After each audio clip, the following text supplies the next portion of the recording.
Hey everybody, welcome to What the Flick. Bibbs, Alonso. We lost two great character actors in the past week. Michael Parks passed away, and then just yesterday, Powers Boothe. So we wanted to kind of just talk a little about their legacies and their extraordinary careers. I've got IMDb open because there's a lot to follow here. There were two of those actors who were in everything. Like you will have seen them pretty consistently for decades, and they were always great. And every once in a while, they had a breakout role.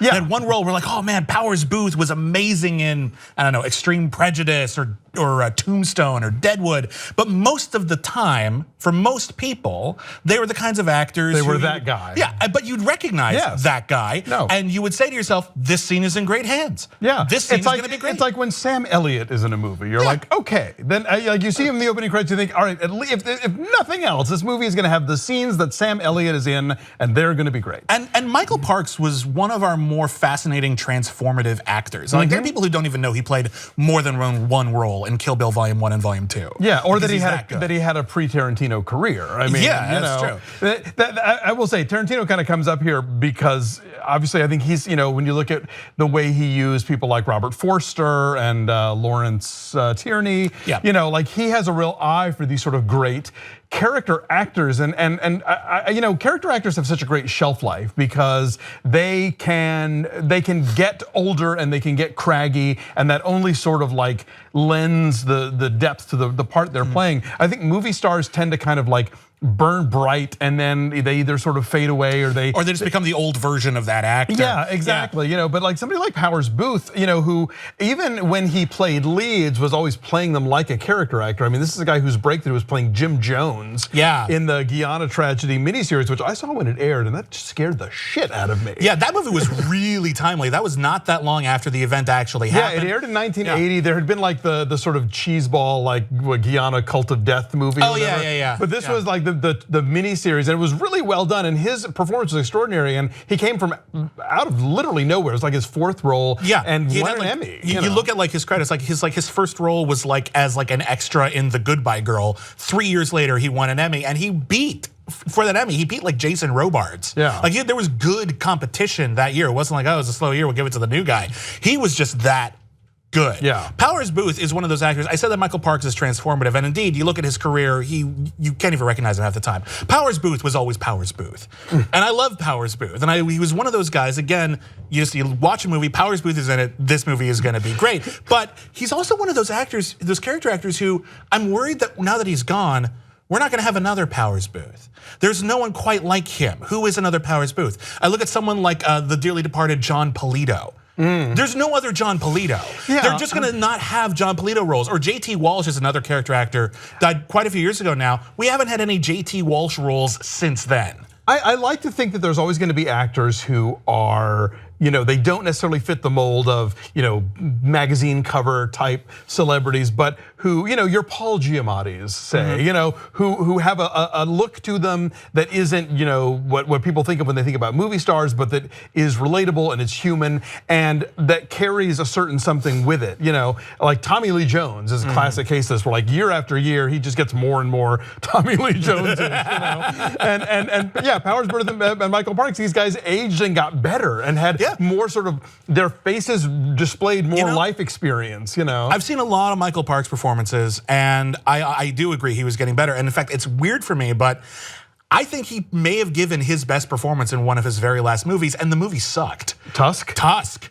If Tusk is good, and that's a big if, it's because Michael Parks brought it. Yeah, no, to Tusk. I was saying he made 2 films with Kevin Smith. He also did Red State, which is another film that I think is not perfect, but Parks is unparalleled. I mean, that is just such a chilling performance. I remember seeing it at Sundance when they had not trimmed down his like sort of sermon that he gives, and it's like a good 20 minutes in the middle of the movie.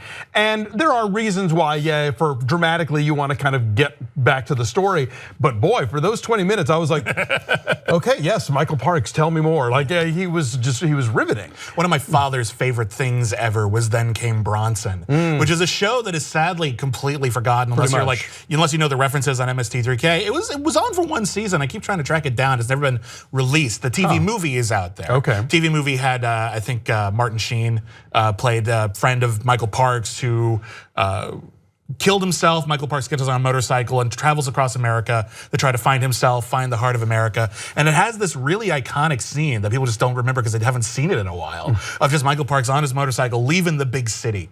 And the guy, he sends out there and says, "Hey, where you going, man?" And you can tell this guy's on his way to work. Michael Parks is there in his like shit kicker hat. And he's just like, "No place in particular?" The guy's like, "Man, I wish I was you." "Yeah, well, hang in there." Vroom. And then that was it. Yeah. That was then Kim not Bronson. anybody could sell that line, but Michael Parks could totally sell that. It was great. shit. What was your favorite Powers Boothe performance?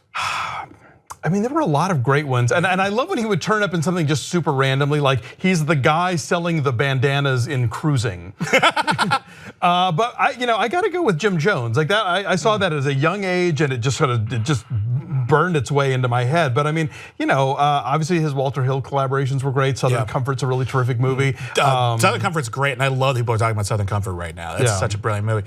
Deadwood, a lot of people know that. Another Walter Hill collaboration. The movie that made me go, not only, oh, I know that guy, but I need to pay attention to this guy. Yeah. Wasn't one of his best movies, but he's amazing in it. Sudden Death.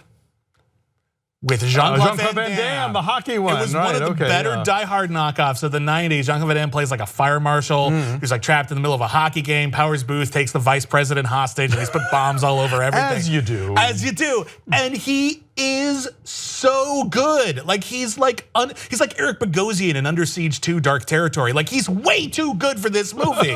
He's giving way too good a performance. And yeah, he's just nailing every single piece of it, just chewing every piece of scenery that isn't nailed down, and then chewing the nails. Like he's fantastic. God, I'm gonna miss the hell out of Powers. No, he was extraordinary, and Michael Parks, and Parks. I mean, like I would say, if another big if I were to ever watch Tusk again, it would be to watch Michael Parks because he's great. Yeah, he knew.